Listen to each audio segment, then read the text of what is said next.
Welcome to Tales of Wonder. I'm Mordell,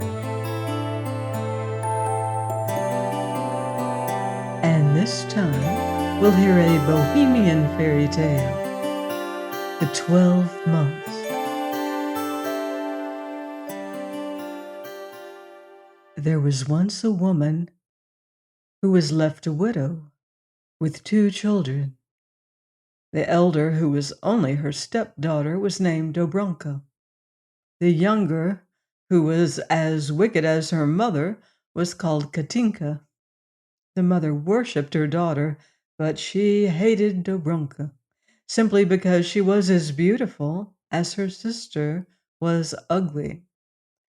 Dobrunka did not even know that she was pretty, and she could not understand why her stepmother flew into a rage at the mere sight of her. The poor child was obliged to do all the work of the house. She had to sweep, cook, wash, sew, spin, weave, cut the grass, and take care of the cow, while Katinka lived like a princess, that is to say, did nothing. Dobrunka worked with a good will, and took reproaches and blows with the gentleness of a lamb, but nothing soothed her stepmother, for every day added to the beauty of the elder sister and the ugliness of the younger. "They're growing up," thought the mother, "and suitors will soon appear who will refuse my daughter when they see this hateful Dobrunka, who grows beautiful on purpose to spite me. I must get rid of her, cost what it may." One day in the middle of January, Katinka took a fancy for some violets. She called Dobrunka and said, "Go to the forest and bring me a bunch of violets, that I might put them in my bosom and enjoy their fragrance." "Oh, sister, what an idea!" answered Dobrunka. "As if there were any violets under the snow." "Hold your tongue, you stupid fool," returned her sister, "and do as I bid you. If you do not go into the forest and bring me back a bunch of violets, I will beat you to a jelly." Upon this, the mother took Dobrunka by the arm, put her out of the door, and drew the bolt on her. The poor girl went to the forest, weeping bitterly. Everything was covered with snow. There was not even a footpath.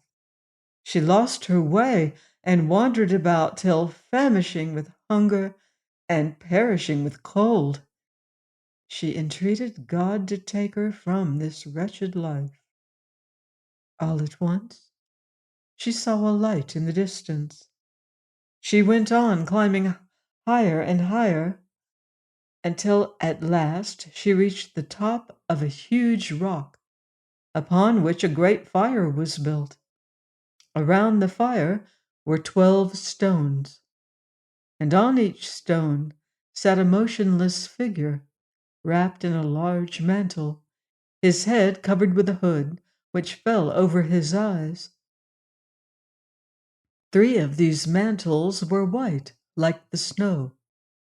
3 were green, like the grass of the meadows.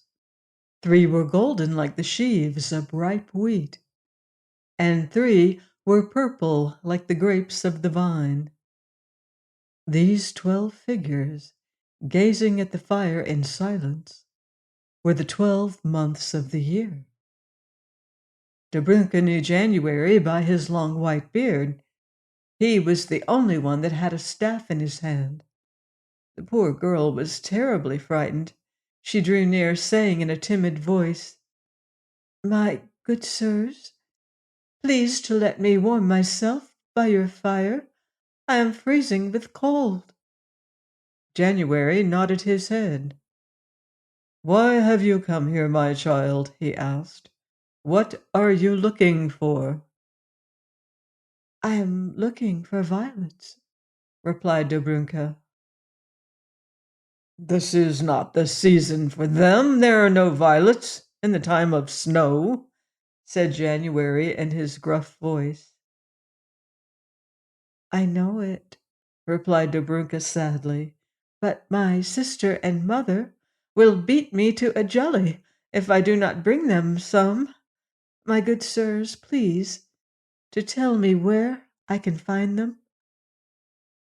Old January rose and turning to a young man in a green mantle, put his staff in his hand and said to him, Brother March, this is your business. March rose in turn and stirred the fire with his staff, when behold, the flames rose, the snow melted, the buds put forth on the trees, the grass turned green under the bushes, the flowers peeped through the verdure, and the violets opened. It was spring. Make haste, my child, and gather your violets, said March. Dobrunka gathered a large bouquet, thanked the 12 months, and joyfully ran home. You can imagine the astonishment of Katinka and the stepmother. The fragrance of the violets filled the whole house.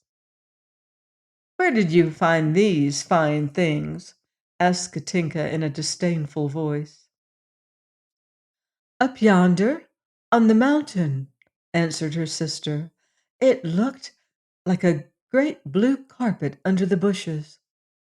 Katinka put the bouquet in her bosom and did not even thank the poor child.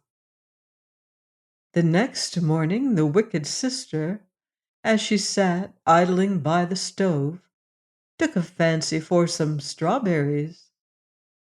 Go to the forest and bring me some strawberries, she said to Dobrunka. Oh, sister, what an idea! As if there were any strawberries under the snow. Hold your tongue, stupid fool, and do as I bid you. If you don't go to the forest and bring me back a basket of strawberries, I will beat you to a jelly. The mother took Dobrunka by the arm, put her out of the door, and drew the bolt on her. The poor girl returned to the forest, looking with all her eyes for the light she had seen the day before.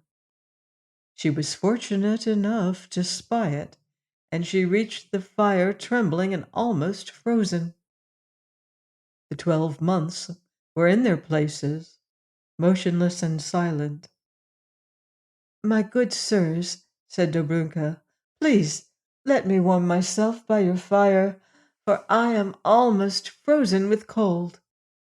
Why have you returned? Asked January. What are you looking for? I am looking for strawberries, answered she. This is not the season for them, returned January in his gruff voice. There are no strawberries under the snow. I know it, replied Dobrunka sadly, but my mother and sister will beat me to a jelly if I do not bring them some. My good sirs, please to tell me where I can find them. Old January rose, and turning to a man in a golden mantle, he put his staff in his hand, saying, Brother June, this is your business. June rose in turn, and stirred the fire with the staff, when behold, the flames rose, the snow melted, the earth grew green, the trees were covered with leaves, the birds sang, and the flowers opened. It was summer.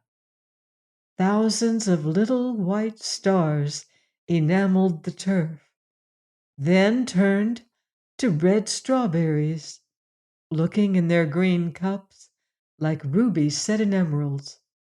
Make haste, my child, and gather your strawberries, said June. Dobrunka filled her apron, thanked the 12 months, and joyfully ran home. You may imagine the astonishment of Katinka and the stepmother. The fragrance of the strawberries filled the whole house. Where did you find these things? Asked Katinka in a disdainful voice. Up yonder, on the mountain, answered her sister. There were so many of them that they looked like blood poured on the ground. Katinka and her mother devoured the strawberries without even thanking the poor child. The third day the wicked sister took a fancy for some red apples. The same threats, the same insults, and the same violence followed. Dobrinka ran to the mountain and was fortunate enough to find the 12 months warming themselves motionless and silent. "You here again, my child," said old January, making room for her by the fire. Dobrunka told him with tears how if she did not bring home some red apples, her mother and sister would beat her to death. Old January repeated the ceremonies of the day before. "Brother September," said he to a gray-bearded man in a purple mantle, "this is your business." September rose and stirred the fire with the staff, when behold, the flames ascended, the snow melted, and the trees put forth a few yellow leaves, which fell one by one before the wind. It was autumn. The only flowers were a few late pinks, daisies, and immortelles. Dobrunka saw but one thing, an apple tree with its rosy fruit. "Make haste, my child, shake the tree," said September. She shook it, and an apple fell. She shook it again, and a second apple followed. "Make haste, Dobrunka, make haste home," cried September in an imperious voice. The good child thanked the 12 months and joyfully ran home. You may imagine the astonishment of Katinka and the stepmother. "Red apples? In January? Where did you get these apples?" asked Katinka. "Up yonder on the mountain. There is a tree there that is as red with them as a cherry tree in July." "Why did you bring only 2? You ate the rest on the way." "Oh, sister, I did not touch them. I was only permitted to shake the tree twice, and but 2 apples fell." "Begone, you fool!" cried Katinka, striking her sister, who ran away crying. The wicked girl tasted one of the apples. She had never eaten anything so delicious in her life. Neither had her mother. How they regretted not having any more. "Mother," said Katinka, "give me my fur cloak. I will go to the forest and find the tree, and whether I am permitted or not, I will shake it so hard that all the apples will be ours." The mother tried to stop her. A spoiled child listens to nothing. Katinka wrapped herself in her fur cloak, drew the hood over her head, and hastened to the forest. Everything was covered with snow. There was not even a footpath. Katinka lost her way, but she pushed on, spurred by pride and covetousness. She spied a light in the distance. She climbed and climbed till she reached the place, and found the 12 months, each seated on his stone, motionless and silent. Without asking their permission, she approached the fire. "Why have you come here? What do you want? Where are you going?" asked old January gruffly. "What matters it to you, old fool?" answered Katinka. "It is none of your business where I came from or whither I am going." She plunged into the forest. January frowned and raised his staff above his head. In the twinkling of an eye, the sky was overcast, the fire went out, the snow fell, and the wind blew. Katinka could not see the way before her. She lost herself and vainly tried to retrace her steps. The snow fell and the wind blew. She called her mother. She cursed her sister. She cursed God. The snow fell and the wind blew. Katinka froze. Her limbs stiffened, and she fell motionless. The snow still fell, and the wind still blew. The mother went without ceasing from the window to the door, and from the door to the window. The hours passed, and Katinka did not return. "I must go and look for my daughter," said she. "The child has forgotten herself with those hateful apples." She took her fur cloak and hood and hastened to the mountain. Everything was covered with snow. There was not even a footpath. She plunged into the forest, calling her daughter. The snow fell, and the wind blew. She walked on with feverish anxiety, shouting at the top of her voice.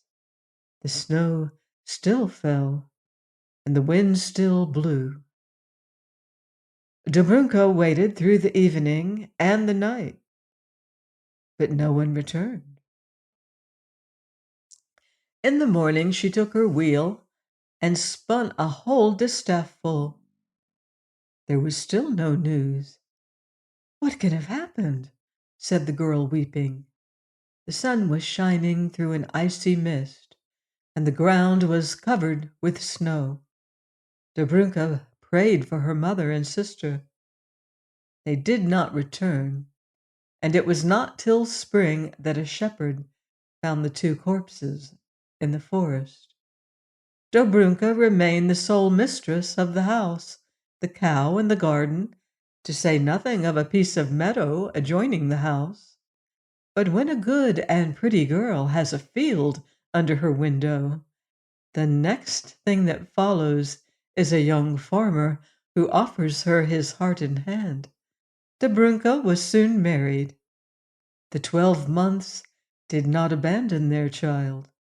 More than once, when the north wind blew fearfully and the windows shook in their frames, old January stopped up all the crevices of the house with snow, so that the cold might not enter this peaceful abode.